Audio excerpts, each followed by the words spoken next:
I found today's topic kind of interesting. Still being a student, I haven't graduated. I've done very little, if anything at all, to build up any discipline. Being only 23, I'm yet to embark on a career of any sort.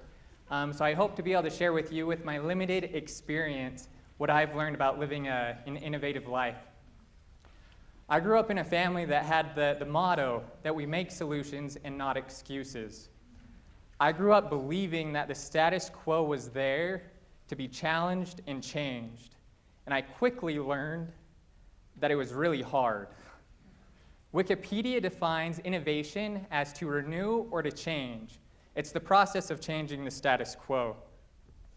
Over the past 23 years of my life, I've learned that regardless of your age, your situation, your talents, the resources that you have the choice to either make solutions to problems or to make excuses for them. And that the hardest solutions are the ones that require you to innovate. I often make excuses because I'm afraid the problem's too big for me. I'm afraid I'm not talented enough. I'm just afraid of how much hard work it will actually take. When it comes down to it, I'm afraid that I'll just fail. When I was in the 4th grade, my parents decided that I should learn a musical instrument. I wanted to learn the bagpipes. They brought me home a saxophone. They enrolled me in lessons. It was terrible and it was embarrassing. I couldn't keep a beat. My music instructor would grab my foot by my shoelaces and tap my foot to the beat of the music, trying to force me to keep a beat. I went home and told my parents, "It's not my fault that I'm not talented, it's because of your genes." They reminded me of our family motto and told me to go start practicing and that I had to stick in the lessons. So I started to practice. And I would practice so late into the night that my parents made me practice in the garage. Over the next 6 years, I became one of the top-ranked musicians in the state of Utah for my age. I learned that regardless of your talent or lack of, with hard work and just wanting it more than anybody else and a lot of time, you can change your situation. But again, there's this fear of failure, and I don't know why it scares me. I don't know if it scares all of you. But when I was a junior in high school, I decided that I wanted to run for student body president. On the outside, I was extremely confident. On the inside, I was extremely self-conscious. So I was afraid that if I lost, it would mean that I was a failure. And I lost. And nothing happened. I didn't change. I was still the same person. My senior year of high school, my friends and I, we decided that we would plan a black tie dinner for a nonprofit organization that we were all involved with.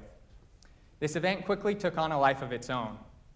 And this organization brought in a professional event coordinator because of how successful this event was looking.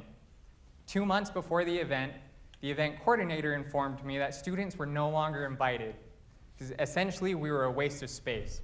We couldn't raise money. All we were good for was a cute story. We couldn't make a difference because of our lack of experience, our lack of resources, and her list went on and on. I went home. I was extremely upset. I was mad. Up until then, I completely believed that regardless of anything, if you wanted to, you could make a difference. But the fact was, the status quo agreed with her. So my friends and I, we decided that we'd plan our own event the night before. In 8 weeks' time, we organized 800 students and raised over $125,000, making it the largest student fundraiser in the history of the state. After that, I went to BYU, and I started interacting with very successful professors. And they all told me, so I remained involved in service organizations. And they said, this desire that you have to serve is fantastic. But now's the time to focus on business and your career. And once you're successful, then you can devote your time to solving society's problems. That way of thinking, I believe, is the status quo. You do not have to choose between making money and doing good.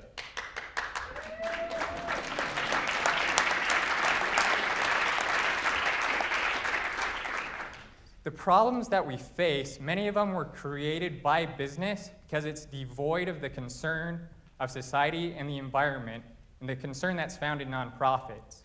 But many of these problems still exist because nonprofits lack the efficiency and financial sustainability that's found in business. We won't find the solutions to these problems by separating the for-profit and nonprofit world, but by combining them. Albert Einstein said, "The significant problems we face cannot be solved at the same level of thinking we were at when we created them." Business needs to be sustainable. It needs to be financially successful. It also needs to benefit the society and benefit the environment. 2 years ago, I was at an all-you-can-eat buffet, and I saw how much food I threw away as well as how much food everybody else threw away. And I come from a fairly entrepreneurial family, and it looked like a very interesting opportunity. I wondered if you could create value out of the waste stream in America. So I learned that in America, we throw away enough food to fill the BYU football stadium once every 3 days with nothing but food. In a world where thousands are going hungry, we throw away just as much food as we actually eat. We're taking a resource that could be used to replenish the soil, and instead we are poisoning the environment. CNN recently did a story saying that food waste is the single largest thing that we are doing in America to harm the environment. Like I said, it looked like a fantastic opportunity to create a business where you could make money and do good at the same time. So we created a business model that flipped typical business on its head, where all stakeholders and not just shareholders would be represented. A business model where not only were our supplies free, but we actually got paid to collect them, where every aspect of the business had its own revenue stream. A business where at the very core was environmental responsibility. The more successful we were, the more money we made, but also the greater of an impact that we made in the environment. But going from a dorm room project to a startup business is extremely hard. But the status quo was the catalyst for refining our business model. Every single day we would go to work and find that more than anything else, there were just a series of constraints, reasons why we wouldn't be successful. Innovation had to become a way of thinking. I wanted this to be so successful that I was willing to change. I was willing to adapt every single day. I wanted the outcome more than I cared about the actual process of how we got there. I was willing to ask for help. And because of that, we have been extremely successful. And through all of this, I've learned that no organization, no individual has a monopoly on innovation.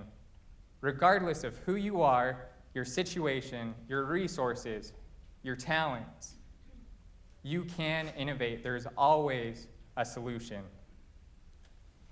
And I'd like to end with a quote by Apple.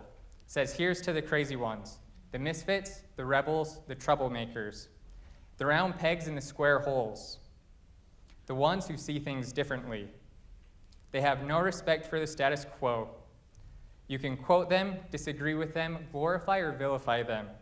About the only thing you can't do is ignore them, because they change things.